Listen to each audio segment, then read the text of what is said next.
Kevyn Adams, you've been in evaluation mode for the last couple weeks since the regular season ended for the Buffalo Sabres, and I'm curious, look, it's never one thing that a season goes sideways for you, but where would it start to, where would the thread begin if you're looking at last season for the Sabres? Yeah, I think, there's a lot of things, like you mentioned. It's not one exact thing that, you feel, oh, if you were just better in this area, you'd be in the playoffs. When I look at our team, I think from a talent standpoint, I believe we were talented enough to be a playoff team, but we weren't. And so the question is, well, why? And I think there's a few things that for me are what we've really focused on. One was consistency. We just didn't night in and night out consistently play at a high enough level. We didn't have a B game per se. Like if we weren't fresh, we didn't have that fallback game where we still find a way to get a point on the road, or just, find a way to even up the score and then get to overtime. We just didn't have enough of that consistency. Obviously, our power play struggled this year. That's something you can look at, and, that really ends up at the end of the day costing us some points. But, I think that's too simple just to say power play. I think it's deeper than that. It's that maybe a little bit of the regression offensively on some players. Sometimes that's not just about offense. That's about, well, what was our team doing? Were we out of sync? Were they battling injuries? So just all those type of things, I think, when you look at it from kind of snowballed through the course of the year. But, I guess at the end of the day, what I would say is I just felt that our team too many nights wasn't hard enough to play against and finding a way to get points. Just felt that we left too many points on the table. Yeah, I think that's a really fair assessment. How much of that would you say comes back to youth? I look at your team and the roster you ended the season with. Jeff Skinner was the only player north of 30. You had, of course, Kyle Okposo and Eric Johnson at varying points, and they ended up moving at the deadline. But one of the youngest teams in the league, is that part of it, you think? Yeah, I think so. I mean, honestly, Frank, I think when you go back 3 years ago, we knew we were going to have to really kind of reset this roster and be patient and let guys play through struggles, ups and downs, and find their way. And, the only way to get experience in this league is through going through different, things that could be good or bad. So, yeah, for sure, we were, I think, the youngest team in the league last year. We knew that going into the season. But the difference for me now is, though, even last year, even though we were young, we had a lot of players that had a fair number of NHL games, so the guys like Darlene and Power, on the back end, and now you had both Byram. I mean, these guys are young in age, but they're not young in, NHL games. They still now played 100, 200, 300 games. So, up front, guys are kind of starting, guys like Dylan Cousins that, in his 4th, 5th year now coming up. So young, but I do think that, we have to get past that now, and we have to just move on from being young and be ready to compete every night. What's the best way to do that? Well, I think you can certainly round out your roster with the right people that have been through, experiences. So to stop you there, if you were to kind of maybe do that part over again, looking back at last summer, would you maybe have added a little bit more of that? No, I don't think so. I mean, and we targeted Clifton and Eric Johnson on the back end, which, obviously were two veterans coming from pretty good NHL teams that they previously were on. Obviously, we had Okposo as our captain, who's, been here a long time, but been around the league a long time, a great leader. We still had Zemgus Girgensson, Skinner, as you mentioned, with, going into the year with almost 1,000 games. So I don't know if I would have necessarily changed that part, because I still go back to, we also know we had the young players that we had to get experience. JJ Peterka and Dylan Cousins and now Zach Benson, and these guys are going through the ups and downs of young players go through, and you can't hide from that. So I know it was frustrating. It was frustrating for me. Like I told you, I believe we should have been a playoff team, but I also think we're going to be better for it moving into next year, just sticking with our plan. Yeah, that was one of the things that I had admired most about the last few years of your build, was that you weren't willing to bring in anyone else that would sort of get in the way of those exact experiences that you're talking about. You want to give the runway and room for someone like a Peterka to grow. And he's, last year, one of the, sort of breakout players around the league. So now to, spin it a year forward, you make a coaching change. And that was also kind of maybe one of the surprises for me. We're winding back to one of our conversations we had maybe a year ago around this time, was the big, sort of culture word that had been built with Don Granato. And you make the coaching change. Before we get to Lindy, maybe a thought on how you arrived at, is it part of the consistency factor? Do you think started with the coaching staff in making that change? Yeah, I mean, first of all, Donnie Granato, I think, is a tremendous coach, and he's going to be a head coach in this league, I'm sure, again, and do very well. So I thought, if you go back to when I named him interim head coach, it was 3.5 years ago, he left it much better than he found it, and our organization, our team, our players are in a much better place than they were. So I give Donnie a lot of credit for that. What I felt as we got later in the season and really evaluating and taking a step back, that, where do we need to improve?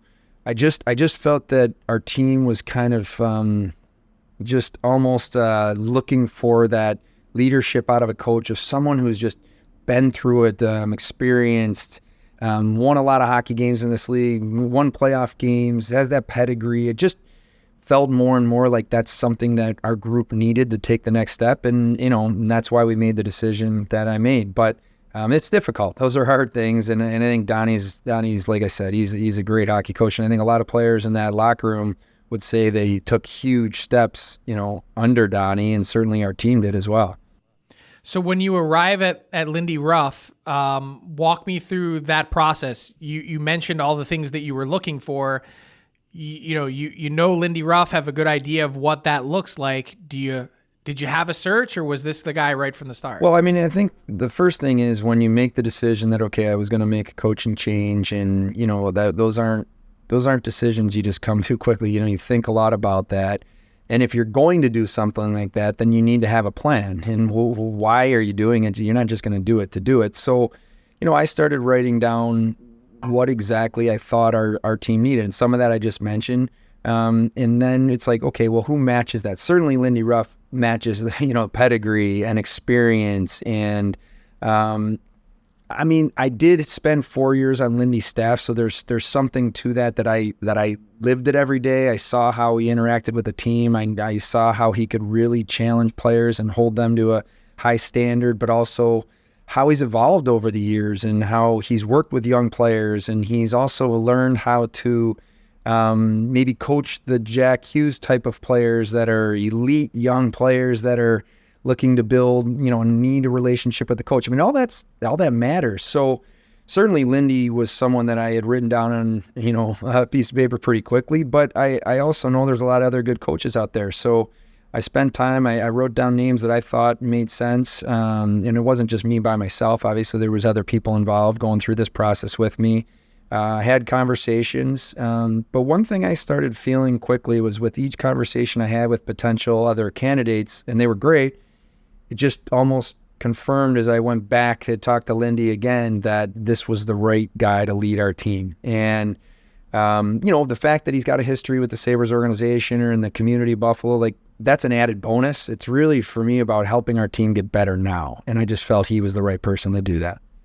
Yeah, and you said kind of immediately, I think in your press release, we didn't do this for nostalgia reasons. And clearly you outlined why he's a fit. Were you surprised at all with maybe the reaction from your market and fan base that it seemed to be, there's a subset that's like, hey, we're super excited, Lindy's back. We have experienced all those things that you're talking about, including the playoff success, but that some people were also like, hey, been there, done that. Yeah, I didn't put a ton of, thought into what our fan base reaction would be. Certainly any decision you make, especially in my job, you're going to have some people like it, some people that don't.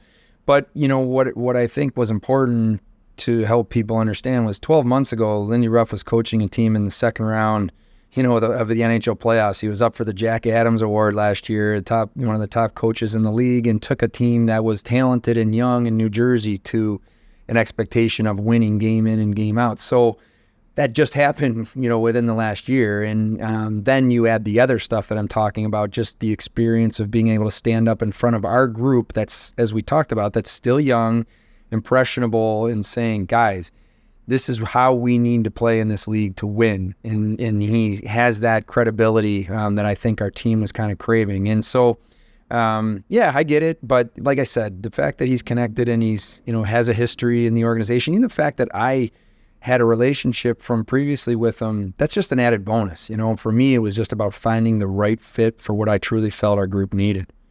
Mm-hmm. Let's talk about the back end of your team. Clearly the big strength. I look at the, sort of top four that you've assembled, and it makes your eye pop off the page. But a big part of that now moving forward is Bo and Byram, and that was really kind of one of the jaw droppers of this entire season, was that trade that materialized before the deadline. Curious to start how you arrived at that point. How long had you been thinking about it, talking about it, and how quickly did it materialize? Well, and I think about Bo Byram in particular. I go back even to when, we were dealing in the Jack Eichel situation. And, he was a player that I had my eye on a couple of years back now. I just think in this league, it's really challenging to find elite top, level talent, top pair type defensemen unless you draft them. It's really tough to get them in their prime anyways, I should say. So, as we went through this process, and then you look at, like you said, you look at your team, and every team's built differently, and we have Tage Thompson and Dylan Cousins under long-term contract at great ages.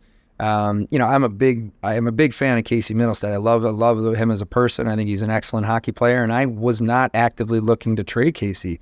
But as we got, probably within 6 weeks of the deadline, and things are picking up and teams are checking in. There's also a big need from certain teams for a centerman and someone with Casey's talent. So it just started to come together, and these deals are not easy to make. I think it was a challenge for both teams because we liked the player that we had so much. But I just felt when you look at our D-core and you look at having Rasmus Dahlin and Owen Power and Mattias Samuelsson and Henry Ekuharu, these are really talented, good young players, and you add Bo into that mix. I think to win in this league, you really, really need a good back end. I think it's being shown in the playoffs right now. Some people might say, well, there's a lot more left shots than right shots. One thing that I don't worry too much about, especially based on the conversations with players, and then you look at analytics, Rasmus Dahlin's numbers are better on the right than the left. Owen Power likes to play the right. Bo Byram was playing the right in Colorado, so you make these deals, and then you kind of, put the pieces in place, and then now the coaches will work with them. But I really like our back end. I think we have a chance to have this group together for a long time. And, for me, that's ultimately what probably made us tip the scales for us being comfortable with the trade, adding a player that we think can be, a top four defenseman for us for a long time.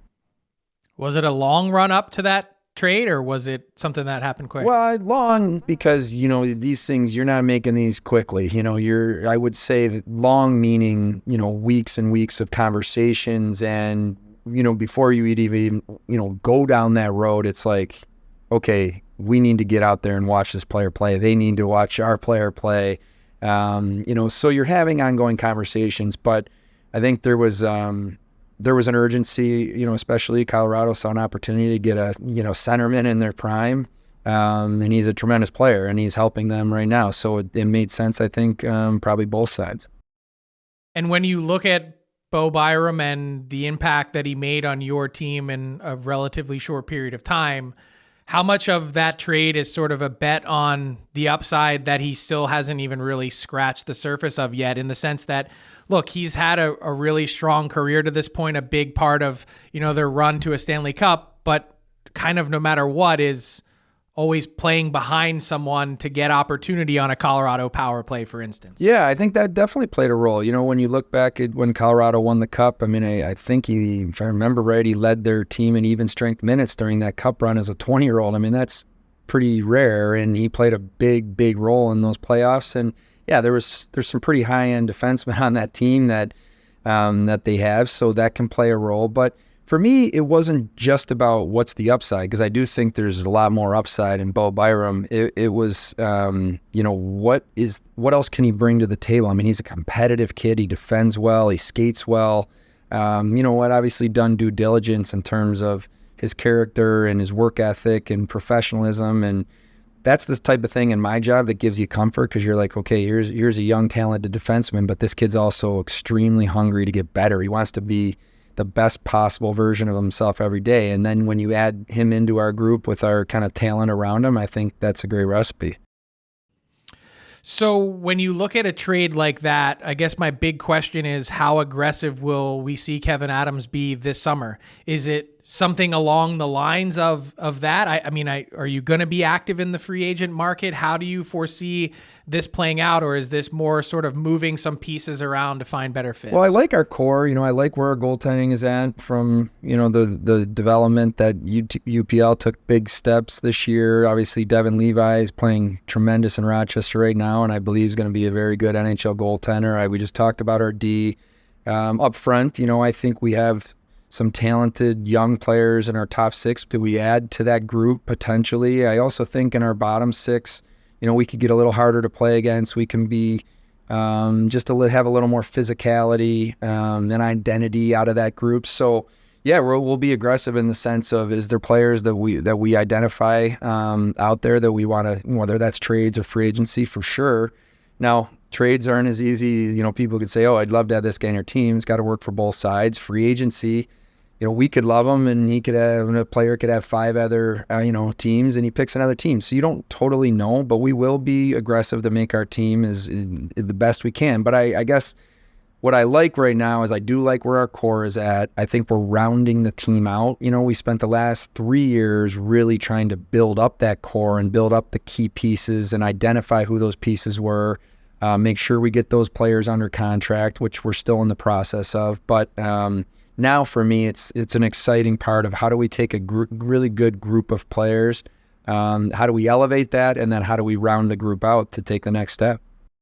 So when you look at that core, I see a collection of difference makers, but then I look at the sort of end results in terms of point production, and I see your 2 leading scorers this year tied with 59 points. And then I look elsewhere in your division, and Kucherov had 53 points, separating himself from his next closest Tampa teammate.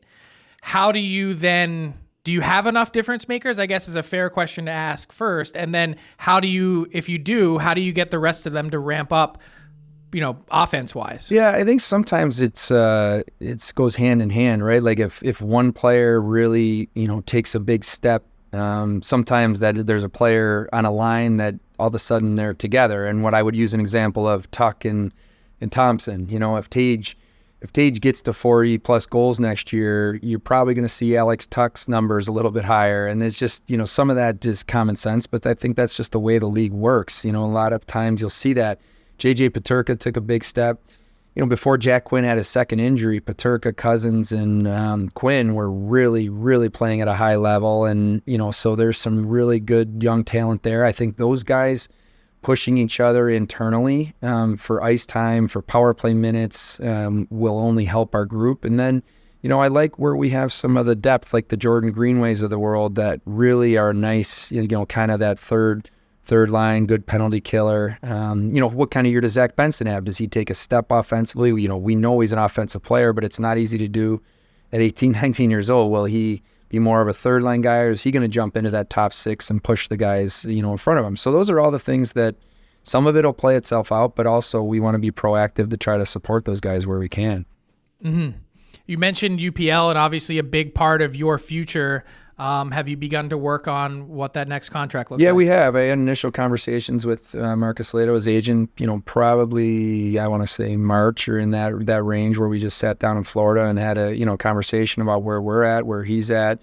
For me, what's really important when we're starting contract negotiations is to first identify, does the player truly believe in what we're doing here, and do they want to be part of this? And if they do, why? And so to me, before you even get into numbers and term and all that stuff, you have to make sure you're aligned philosophically. And that I took away a lot of positivity from those conversations with Marcus and UPL himself. I talked to him, directly. So we started there, and then we've had different conversations over the last few weeks that will continue. I'd say it's positive. We're really just kind of at the point right now where what makes sense for both sides. Is it on the longer side, or are we more of a bridge type deal? And but we're making good progress, and it's something that I'm excited about because I know he wants to be here, and he loves this team, he loves the organization, he loves his teammates, and I think that's a good place to start.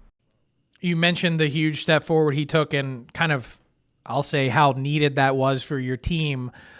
Moving forward now, Devon Levi, gets the start in the NHL, goes and works on his game.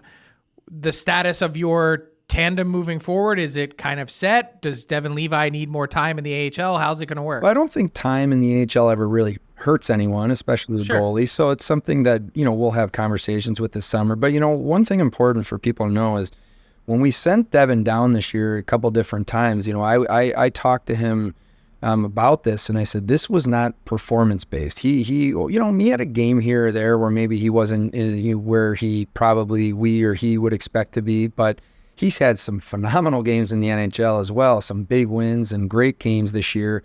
We just felt that with the way our schedule was and the way UPL was playing and then the way Rochester's schedule lined up, we thought we could really get him in a groove to get a bunch of starts, and that's ultimately the way it played out. He's been able to really get on a run of games in Rochester and now in the playoffs, and I think that's all great for his development. I think he's going to be a very good NHL goalie, but we'll have those conversations this summer. What's best for him? What's best for our team?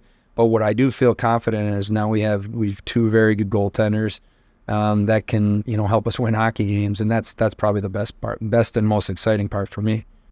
Yeah, key question to answer for sure. I'll leave you with this, Kevin. There's tons of reasons to be bullish on Buffalo. We've talked about many of them.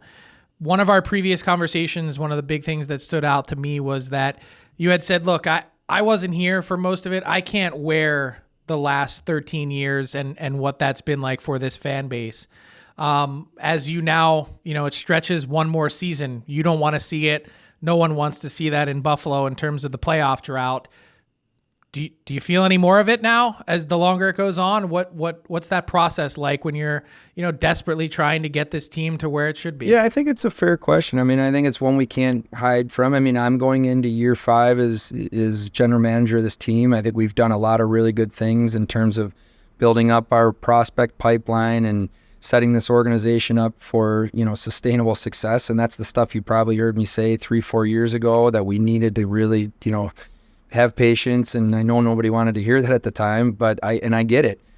Look, now we're at a point where I think we're evolving into the next phase where we need to go out there and we need to perform. We need to have expectations high. There needs to be urgency from me right through the organization that it's time to take a step forward. And I believe we have a team that can be a playoff team, and then once you get in the playoffs, anything can happen. So that'll be the expectation. So do I feel, what the people in this town and community feel? Of course. But do I let it take over or get in my head in terms of making decisions? No. We have a plan. We'll stick to it. But we also understand that now we're into this next phase, and it's time for us to move forward and win hockey games.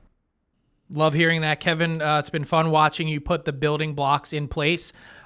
Interested to see where it goes next. Thanks so much for your time, and all the best. No problem. Thanks, Frank. What's up, hockey fans? If you enjoyed that video, then you need to be hitting the subscribe button right here at Daily Faceoff. Exclusive interviews and analysis from our hockey insider Frank Seravalli, fantasy updates from Brock Sagan, and a daily live show at noon Eastern, Monday through Friday. You don't want to miss any of the fantastic content, so hit that subscribe button.